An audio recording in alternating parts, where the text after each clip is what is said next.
అందరికీ నమస్కారం. జూన్ 21వ తేదీ అంతర్జాతీయ యోగా దినోత్సవ సందర్భంగా మనందరం కార్తీక మాసం ధనుర్మాసం లాగా జూన్ మాసాన్ని యోగా మాసంగా గుర్తించి నెలంతా శారీరక మానసిక ఆరోగ్యాన్ని పెంపొందించుకోవటానికి నిజ జీవితంలో యోగాను ఒక భాగంగా చేసుకుని అందరూ ఆచరించాలని మన ప్రధానమంత్రి శ్రీ నరేంద్ర మోడీ గారు మరియు ఆంధ్రాను యోగాంధ్రగా మార్చాలని ఆంధ్రప్రదేశ్ ముఖ్యమంత్రి శ్రీ నారా చంద్రబాబు నాయుడు గారు ఇంటింటికి యోగా చేరాలని సంకల్పించారు. ఇందులో భాగంగా ఇంటింటికి యోగా కార్యక్రమానికి మీ అందరికీ స్వాగతం. ఈరోజు షుగర్ వ్యాధి డయాబెటీస్ని తగ్గించుకోవటానికి స్పెషల్గా ఉపయోగపడే ప్రాణాయామాలు, వ్యాయామాలు, ఆసనాలు, దీనితో పాటు మీ అందరికీ షుగర్ తగ్గటానికి కూడా కొన్ని ఆహార నియమాలు, ఇవన్నీ ఒకదాని తర్వాత ఒకటి తెలుసుకోబోతున్నాం. జీవనశైలి సరిగా లేనందువల్ల షుగర్ వ్యాధి వస్తుంది. జీవనశైలిని ఆహారపు అలవాట్లు మార్చుకుంటే షుగర్ వ్యాధి పూర్తిగా పోతుంది. షుగర్ వ్యాధి వచ్చి మిమ్మల్ని పట్టుకోలేదు, మీరెళ్ళి దాన్ని పట్టుకున్నారు. మీరు వదిలేస్తే అది పోతుంది. ఉంచుకుని కాపురం చేస్తే జీవితకాలం మీతోనే తోడుగా ఉంటుంది. ఉంచుకోవాలా పోగొట్టుకోవాలనేది మీ చేతుల్లో ఉందని మాత్రం మరవకండి.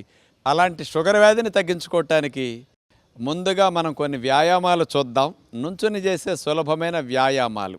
ముందుగా స్ట్రైట్గా నుంచున్న తర్వాత రెండు కాళ్ళ మధ్యలో ఒక అడుగు దూరం అట్లా పెట్టి నుంచుని రెండు చేతుల్ని భుజాలకి సమాంతరంగా ముందుకు చాపి రెండు చేతుల్ని కలిపి ఒకవైపుకే కుడివైపుకి అట్లా నడుముని ట్విస్ట్ చేస్తూ తీసుకువెళ్ళాలి ఫోర్స్ఫుల్గా. మళ్ళా లెఫ్ట్ సైడ్కి, left to right, right to left అట్లా ట్విస్ట్ చేస్తూ ఉంటే చూడండి, పొట్ట భాగం దగ్గర ఉండే ప్యాంక్రియాస్ గ్రంథిని, లివర్ని, ప్రేగుల్ని, పొట్టని ఇవన్నిటిని కూడా స్టిమ్యులేట్ చేస్తుంది ఈ వ్యాయామం. ఇన్సులిన్ రెసిస్టెన్స్ తగ్గటానికి ఈ వ్యాయామం బాగా ఉపయోగపడుతుంది అన్నమాట. ఇలా మనం 2-3 నిమిషాల సేపు కంటిన్యూస్గా కూడా చేస్తే చాలా మంచిది. ఇప్పుడు త్రికోణాసన ఎక్సర్సైజ్ చూడబోతున్నాం. రెండు కాళ్ళని 2 అడుగులు 3 అడుగులు దూరంలో బాగా జరిపి వంగి కుడి చేత్తో ఎడమ పాదాన్ని, ఎడమ చేత్తో కుడి పాదాన్ని మనం అట్లా తాకుతూ, స్కూల్లో డ్రిల్ చేయించినప్పుడు ఈ వ్యాయామం గుర్తుంది కదా, ఇది పొట్ట, ప్రేగులకి, ప్యాంక్రియాస్కి, లివర్కి బాగా కదలికలు తీసుకొస్తుంది. వాటన్నిటికీ మంచి మసాజ్ చేసినట్లు అయిపోతుంది. ప్యాంక్రియాస్ గ్రంథి ఇన్సులిన్ ఉత్పత్తిని బాగా పెంచడానికి ఈ వ్యాయామం బాగా ఉపయోగపడుతుంది. ఇలా మీరు 2-3 నిమిషాలు కంటిన్యూస్గా చేయాలి. ప్రారంభంలో ఒక 10-15 సార్లు చేసి ఆపేస్తారు. అలవాటయ్యే కొద్దీ రోజు రోజుకి పెంచుకోగలరు. ఇక మూడవ వ్యాయామంగా కొంచెం కాళ్ళని ఒక అడుగు దూరం పెట్టి నుంచుని రెండు చేతుల్ని కలిపి గాలిని పీల్చుకుంటూ పైకి లేపి వెనక్కి విరుస్తారు. నడుముని గాలిని వదులుతూ ముందుకి, చేతులు నేల కానేటట్లు, మళ్ళీ గాలిని పీలుస్తూ పైకి, గాలిని వదులుతూ కిందకి. ఇదే విధముగా 2-3 నిమిషాల సేపు చేయగలిగితే బాగుంటుంది.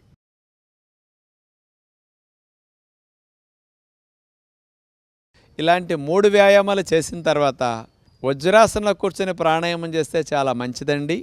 అలా మోకాళ్ళ నొప్పులతో ఉన్నవారు, వంగన వారు, కింద కూర్చోలేని వారు స్టూల్ మీద కానీ బల్ల మీద కానీ నడుము లైన్గా పెట్టి కూర్చొని చేయొచ్చు. ముందుగా కపాలభాతి ప్రాణాయామం. మనం గాలిని ఫోర్స్ఫుల్గా వదిలేస్తాం. ఆటోమేటిక్గా చెయ్యి కనుక డొక్క మీద పెట్టుకుంటే డొక్క లోపలికి వెళుతూ ఉంటుంది వదిలినప్పుడల్లా. చూడండి ఇప్పుడు కపాలభాతి ప్రాణాయామం ఎలా చేస్తున్నారో.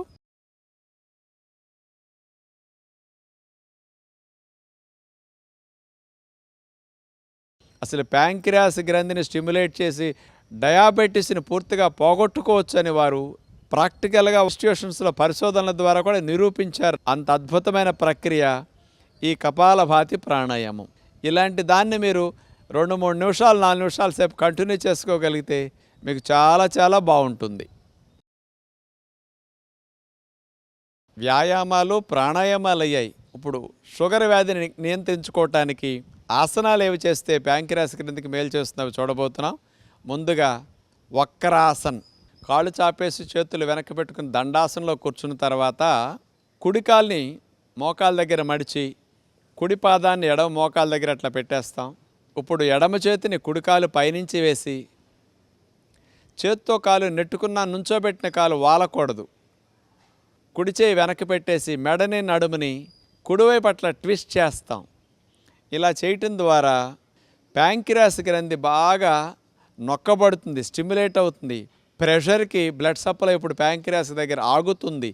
లివర్కి కానీ పొట్టప్రేగులు కూడా బ్లడ్ సప్లై ఇప్పుడు ఆగటం జరుగుతుంది. ఆసన స్థితిలో కదలకుండా అట్లా ఒక 20 సెకండ్లు, 40 సెకండ్లు, 1 మినిట్ నిదానంగా 2 నిమిషాల సేపు వక్రాసన కూడా మీరు వేయగలుగుతారు.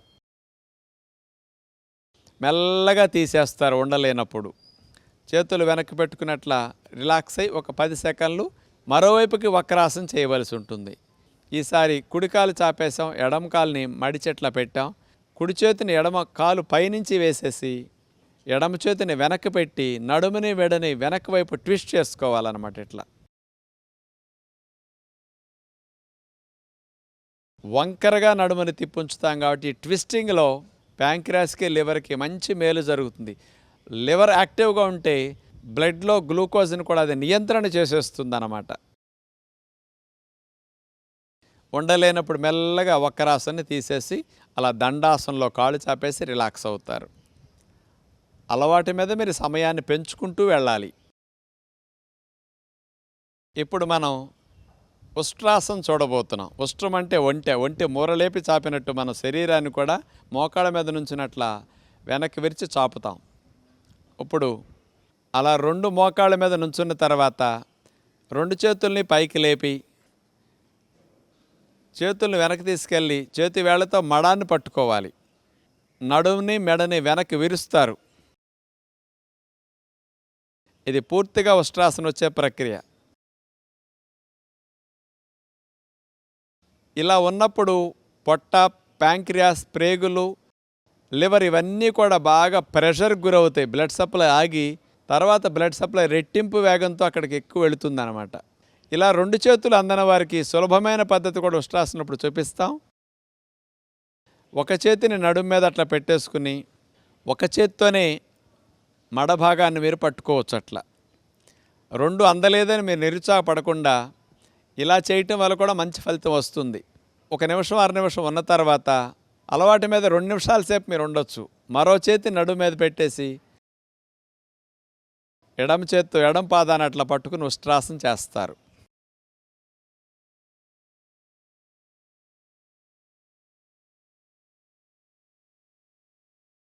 మెల్లగా తీసేసి కూర్చుని వెనక్కి ఎప్పుడు వంచినా ముందుకు వంచే ఆసనాలు చేయాలి. మండూకాసన్ 2 చేతులు గుప్పుళ్ళు మూసేసి గుప్పుళ్ళు అట్లా ఆని చేయాలి. ఈ రెండుటిని బొడ్డు దగ్గర భాగం అట్లా నొక్కుకుంటూ చేతులతో గాలిని వదిలేస్తూ తలను తీసుకెళ్ళి నేలకట్లా ఆనిచ్చేసేయాలి. చేతులతో ప్రెస్ చేయటం వల్ల ప్యాంక్రియాస్ గ్రంథికి బాగా స్టిమ్యులేషన్ వస్తుందన్నమాట. ప్రేగులకి ఎలా ఉంటుందంటే తడిపిన బట్టలు ఆరేసే ముందు పిండుతామే అలా పిండినట్లు అవుతుందన్నమాట ఈ స్థితిలో.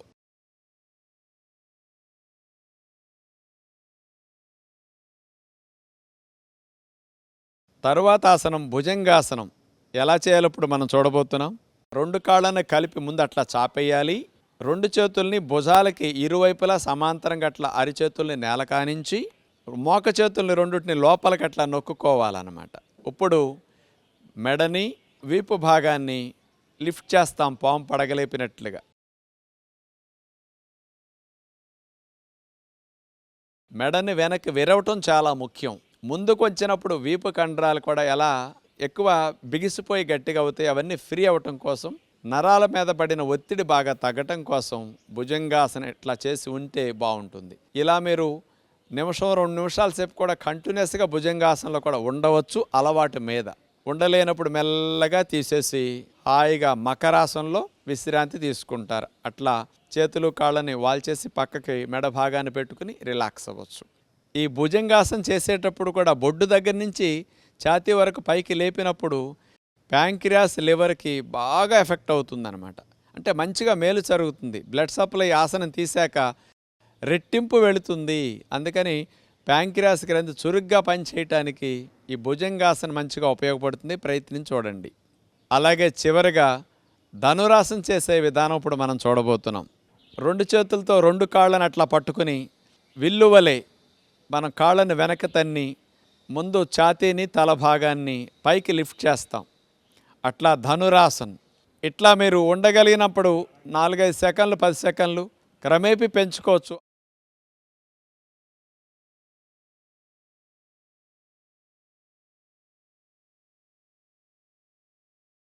మకరాసనంలో హాయిగా రిలాక్స్ అవుతారు అట్లా.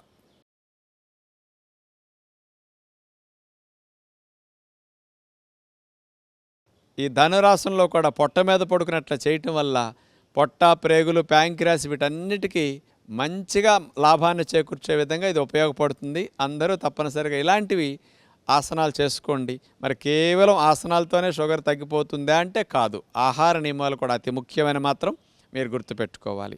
రక్తంలో చక్కెర స్థాయిని తగ్గించాలి అంటే పిండి పదార్థాలను మాత్రం తగ్గించాలి. తెలుసో తెలియకో మనందరికీ కాస్త అన్నం ఎక్కువ తినేయటం బాగా అలవాటైంది కదా. అందుకని అన్నాన్ని తినాల్సిన కష్టపడి పనిచేసేవారు తెల్లటన్నాన్ని, ముడి బియ్యాన్ని కూడా మానేసి కొర్రలన్నము, సామలన్నము, జొన్నన్నము, రాగి ముద్ద ఇలాంటివి చాలా మంచిది. తప్పనిసరిగా అవి తినలేమనుకుంటే ముడి బియ్యం అన్నమన్నా తినండి, కానీ బాగా తగ్గించి తినండి. కానీ వైట్ రైస్ అసలు తినొద్దు. కుదిరితే వాటిని మానేయటం ఉత్తమం.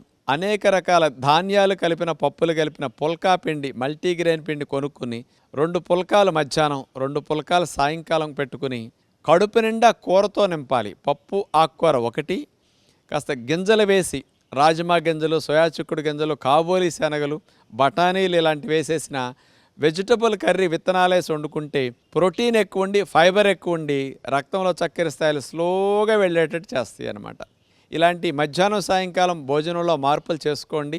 ఉదయం పూట అల్పాహారంలో గనక కుదిరితే వారానికి ఎప్పుడైనా టిఫిన్ 1-2 రోజులు తిన్నా 5 రోజుల పాటు మీరు మొలకెత్తిన విత్తనాలు, కొద్దిగా కొబ్బరి ముక్కలు, కొన్ని నానబెట్టిన వేరుశెనగ పప్పులు ఇలాంటివి పెట్టుకుని జామకాయ, దానిమ్మ గింజలు, బొప్పాయి ముక్క ఇట్లాంటివి రేక్కాయలు తినండి.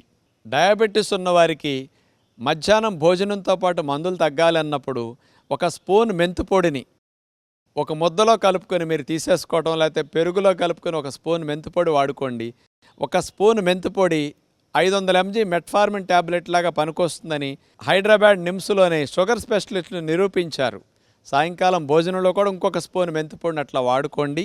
దీనితో పాటు డిన్నర్ తిన్నాక వాకింగ్ చేసుకోండి. కంపల్సరీ 1 గంట సేపు వాకింగ్ చేస్తే షుగర్ వ్యాధి ఉన్న వారికి మంచి ఫలితాలు వస్తాయి. ఇలాంటి ఆహార నియమాలతో పాటు ఇప్పుడు చూపించిన వ్యాయామాలన్నింటినీ మీరు చక్కగా చేసుకుంటూ షుగర్ వ్యాధిని పూర్తిగా పోగొట్టుకోవటానికి ప్రయత్నిస్తారని విజ్ఞప్తి చేస్తూ నమస్కారం.